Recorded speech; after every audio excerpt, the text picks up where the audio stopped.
I found out about Alchemy because a friend of mine invited me to an audition for a show they did earlier this year. And I hadn't heard of the company before, but I went to the audition and I had a really wonderful experience with it and was cast in the show. And coming back was a delight for me again because I knew that it's a company that really values the performers and including people who aren't normally featured in plays around Orange County. I've noticed with Alchemy that it differs from a lot of other theaters because the material they choose, they're very conscious of the material. I think that a lot of other theater companies tend to look at their cycle and just pick plays that sound good to do without consideration for the actors required for it, whether or not the story is something that's worth telling at this point in time. But Alchemy is very conscious of the kind of stories they want to tell.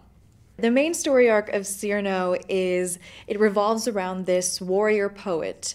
Cyrano is a fighter, Cyrano is a fantastic writer, and she has been doing this for her entire life. She's comfortable in this setting, and everything changes when a person from her childhood, her cousin Roxane, returns, and she is confronted with the feelings that she's had for Roxane since they were children together.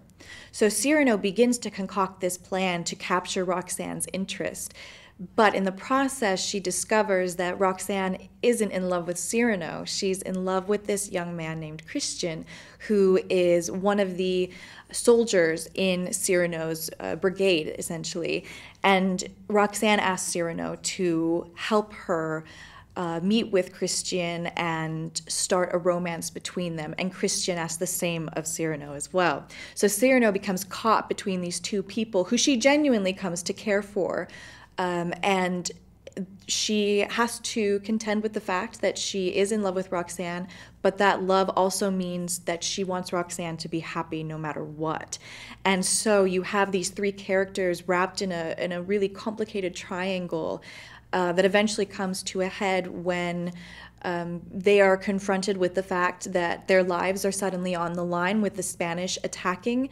It's what they've prepared for as soldiers, but it means that they may not survive. And so it becomes very critical that they say what they want to say, and that really makes everything fall apart. But in a beautiful way that eventually resolves to honesty and truth that was sort of disregarded for the majority of the story.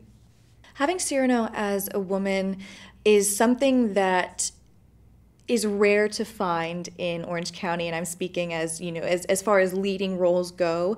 There are very few shows I've encountered where a woman is so dominantly the lead of the production.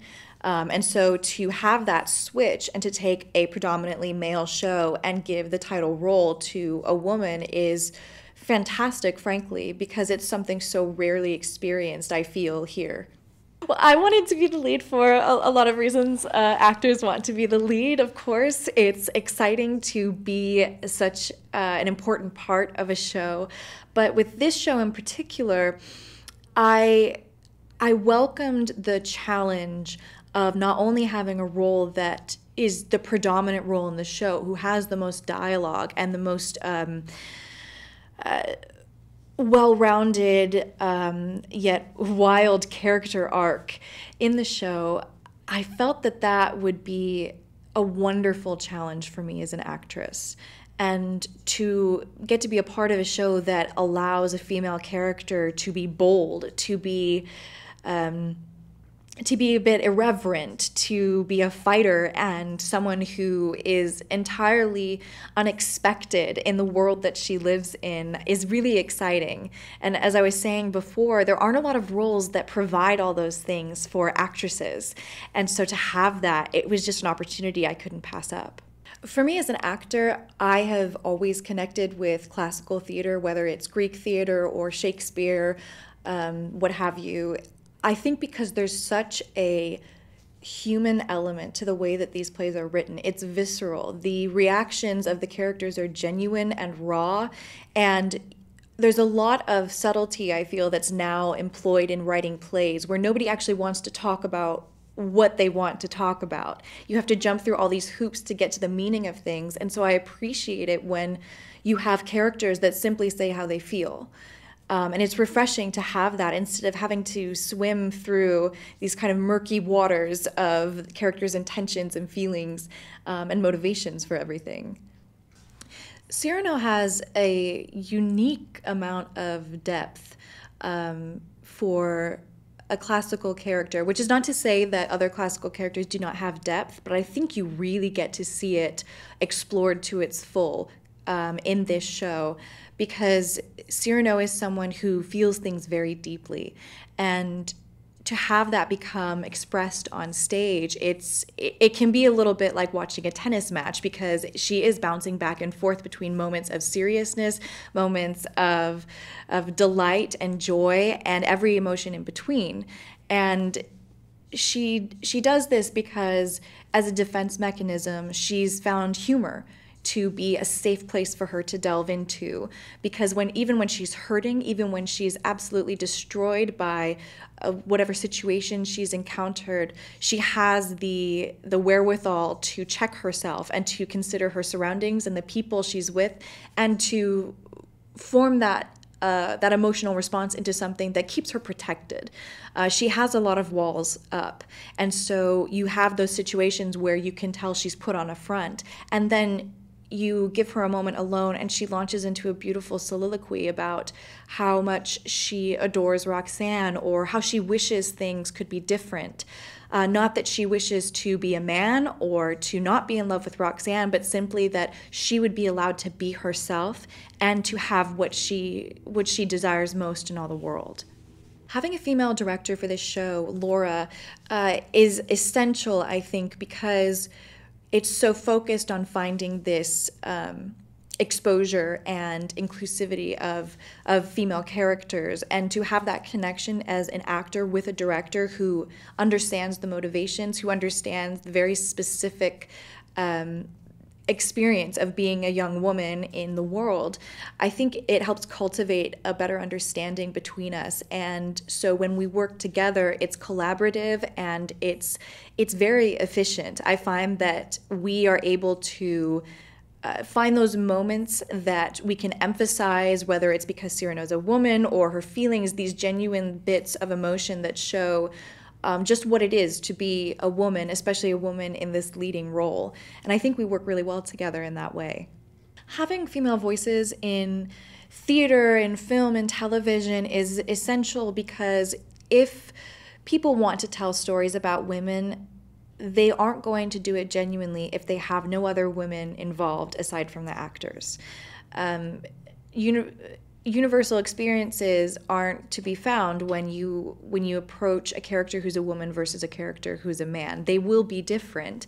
And so from the perspective of understanding a character as an actor, as a director, as a writer, women are essential to telling those stories without the lens that men have about women. It becomes stories being told by women, not about them.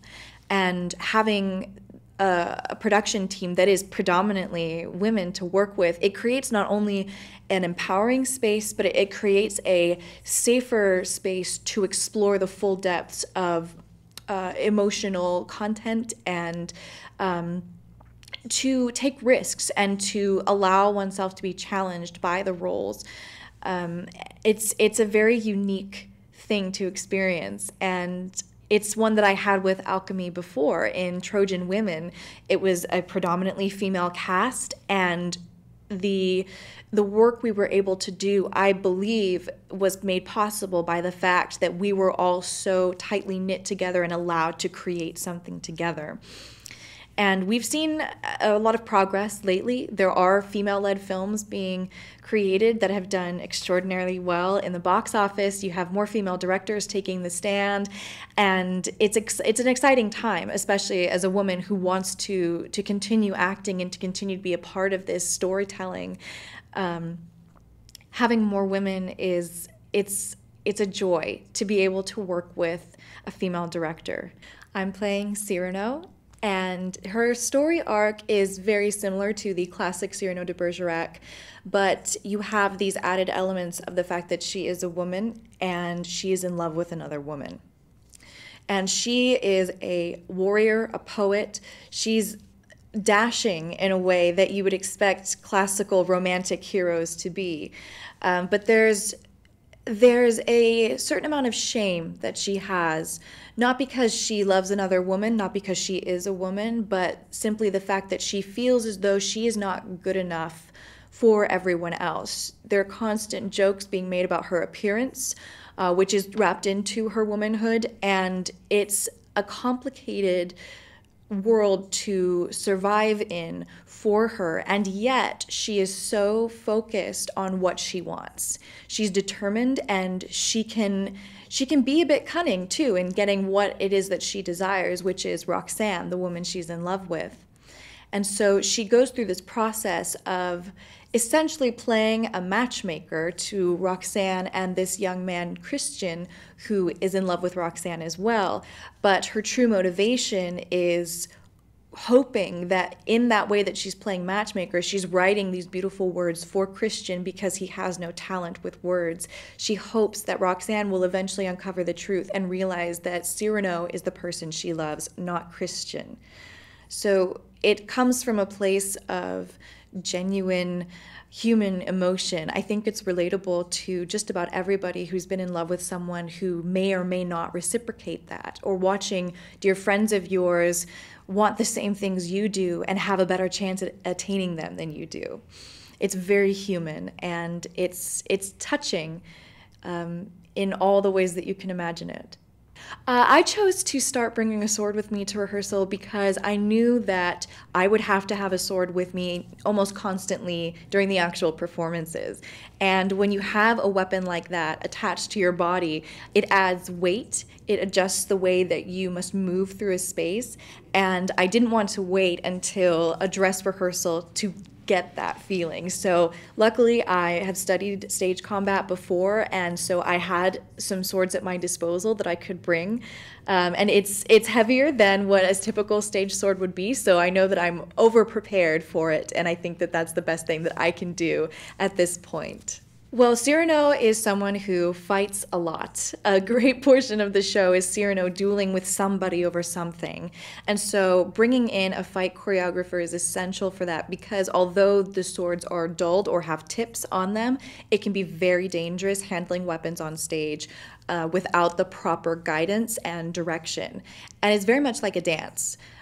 Each person, you're partnered essentially with someone, and your partner knows their moves and you know your moves, and you create something together that is both stunning and exciting, but also, and most importantly, safe.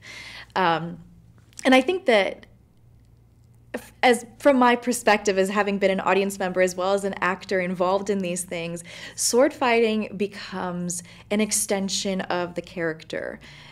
No character fights the same. And so when words are not enough and they draw their swords or their fists or what have you, it becomes a visual representation of who they are, what they want to achieve, and why they fight. And that's something that is this unspoken but exciting communication that they have with the audience. And I can't wait to delve into that really, and to develop the fighting style of Cyrano and how that relates to her as a character and to everyone else in the world around her. Well, working with Kelsey, who plays Roxane, it's an essential part of the show, because we have to cultivate this genuine sense of romance and love between us. And I'm very lucky to have her because we worked on a show in Alchemy previously. So we already had that established connection. And I think that it's allowed us to cast aside any sort of insecurities or nervousness about the romance between them, and to simply dive right into it and to get to the core of what it is. And I have not worked with Matthew, our Christian, before, but we just had rehearsal the other day, just the two of us in a scene, and I think our energy together really reflects the energy between Cyrano and Christian well. And it's always exciting to work with someone you haven't worked with before. And I think that we're on our way to developing a rivalry between us, but in a positive way that actually yields something tender and almost sibling-like between us in the show. Cyrano is definitely a show that is a show of masks, and it's not literally wearing masks, but each of the three, the main trio, they have certain masks that they put on and take off again. The most obvious is Cyrano, because she puts on this bravado and this boldness and bravery, which are genuine things that she is and she has, but she is essentially playing someone she isn't whenever she's around the object of her desire and her love, who is Roxane, as well as the person who is her rival, Christian, in finding Roxane's love. And so she puts on the mask of a supporter, of a confidant, when in reality she is working as hard as she can to somehow become the true hero of the situation, and to get the girl, essentially, in the end. And then you have Christian, who has none of Cyrano's wit or talent for writing or even talent in battle, and yet he somehow managed to win Roxane's heart. And so while his genuine personality has touched something in Roxane, he wears the mask that Cyrano provides him, essentially. He hides behind Cyrano's words and expressions to win Roxane. And so these two characters are longing to be their genuine selves, but have yet to find a moment that they can do that without fear of being rejected or judged. And so they develop this a bit of an unhealthy codependent relationship. They need one another to be around Roxane, and yet with the masks up, they can't genuinely be with her. And Roxane's mask is less obvious, but she is a woman who defies a lot of what's expected of her. She doesn't go to the lengths that Cyrano does to do this, but she has her own mind. She's very intelligent and witty, and she's been boxed into this place where she's expected to be this beautiful bride of whoever becomes the best suitor for her, and she doesn't want that. And so she has to be one person in society and then gets to take off her mask around Cyrano and Christian, which is ironic because while she's casting aside her mask, Cyrano and Christian are putting theirs up tenfold to protect themselves and to simply be who they think they must be around Roxane. There's a big dichotomy between tragedy and comedy in Cyrano. The overall story definitely becomes dominantly tragic as you reach the end of the show, but along the way there are these extended periods of time where there's so much laughter and delight and fun being had. And it's necessary to have those moments because having a show that's tragic all the way through can be emotionally exhausting, not only for the actors, but for the audience as well. And to go through that and have no relief at all is an ineffective way, I think, of telling a tragic story, because everything is at this one level of tragedy. Yet when you combine that with moments of tenderness, moments of laughter and silliness, it becomes this very beautiful, well-rounded experience for the audience and the actors alike. Ideally, for me, I would want audience members to find either themselves in the character of Cyrano, whether they're a man or a woman or however they express their gender identity.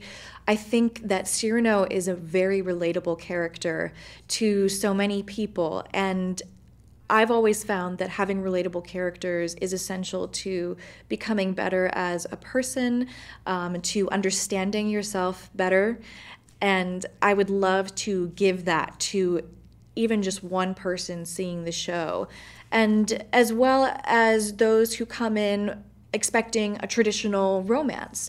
If you were to do Cyrano with a man playing Cyrano, it's something that I think a lot of people would expect to see and feel as though they already know the story.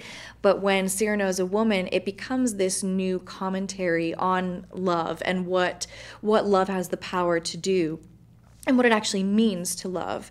And so if it can come to a point where people can walk in and maybe they're put off by the idea of Cyrano being played by a woman and having it become a romance between two women, I would hope that they would come along the journey with us and recognize that there's a line in the show actually where Cyrano says that love has no gender.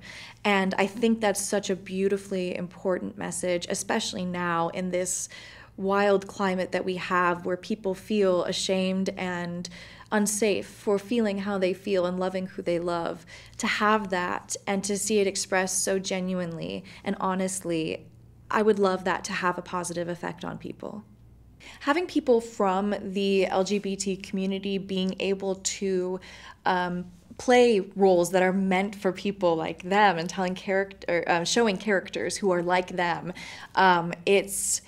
it's very necessary, because in the same way that having a female director for a female-led show can really affirm the characterization and the direction and the focus of that show, so too will you have that same determination of where you want the story to go when you have someone who's actually in the community portraying the role or having a hand in the directing or the production, anything like that.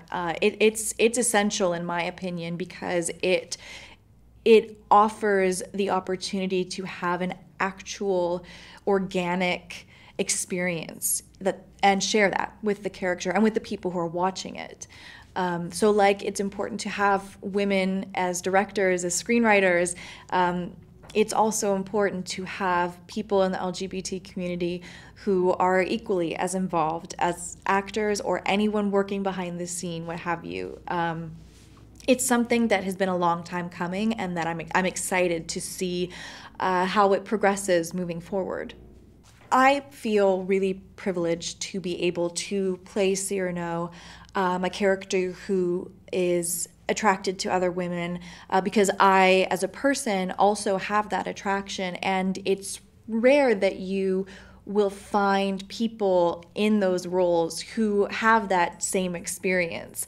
And so to have that, I feel a special sense of responsibility as well as tenderness and protectiveness over this character, because I feel like I have that genuine experience and compassion that is so necessary when playing a character in the queer community. And it's frightening and it's exciting all at once, because there is the knowledge that this can influence how people view us in the community.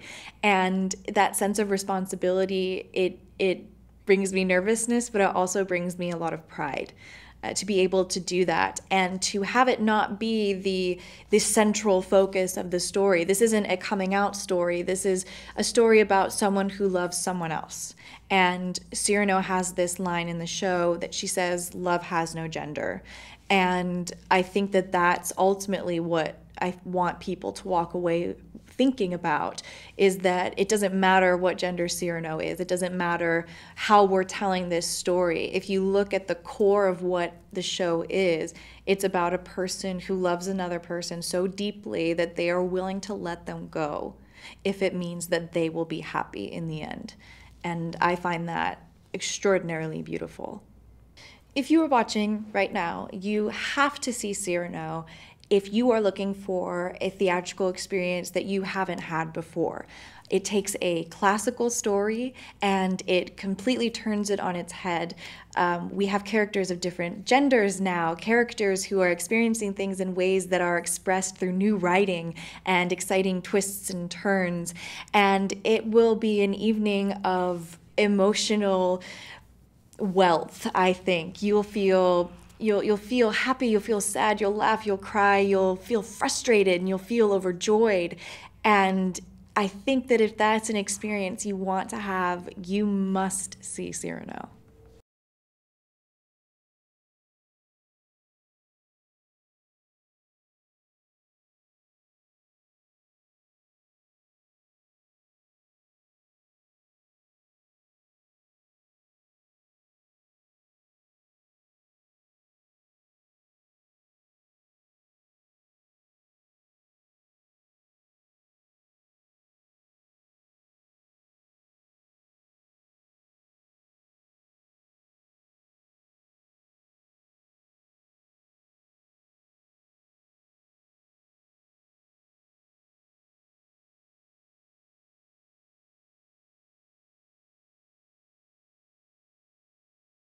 Alchemy is on Facebook and we're on Instagram. We also have our website, so you can always go there, check out when the auditions are coming, our new shows. We're going to have tickets up for Romeo and Juliet and Cyrano, obviously, so you can get your tickets there.